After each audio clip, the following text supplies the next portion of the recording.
মানুষ যখন এখানে আসে, সৌদি আরবে আসে, জেদ্দাতে আসে, এই সমুদ্র পাড়টা না এসে কেউ যায় না।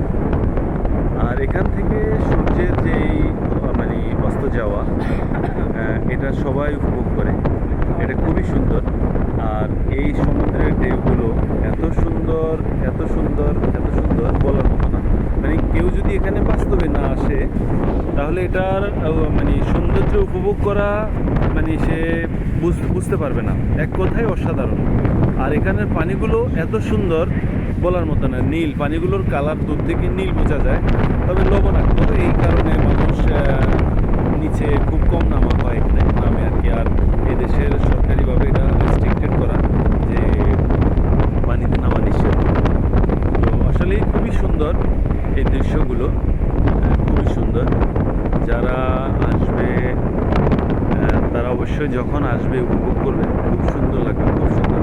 আর কারো যদি মন খারাপ থাকে, তাহলে 100% এই মনোমুগ্ধকর প্লেসগুলোতে আসার পরে আশা করি মানে খুব ভালো লাগবে, খুব ভালো লাগবে, খুব ভালো লাগবে।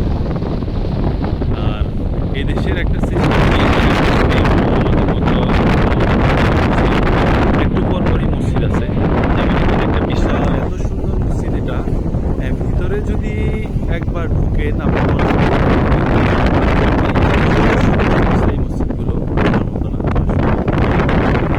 তো যাই হোক, আল্লাহ তাআলা এদের এই দেশে আল্লাহর নেয়ামত, অসম্ভব নেয়ামত দিয়ে দিয়েছেন।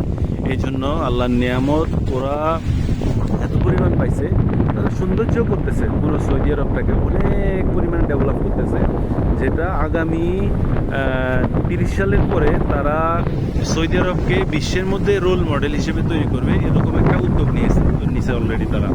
অলরেডি এই যে এখানে আমি দেখাই একটা টাওয়ার, এই টাওয়ারটা 1 কিলোমিটার, এই টাওয়ারটা 1 কিলোমিটার, এই যে এটার কাজ চলতেছে।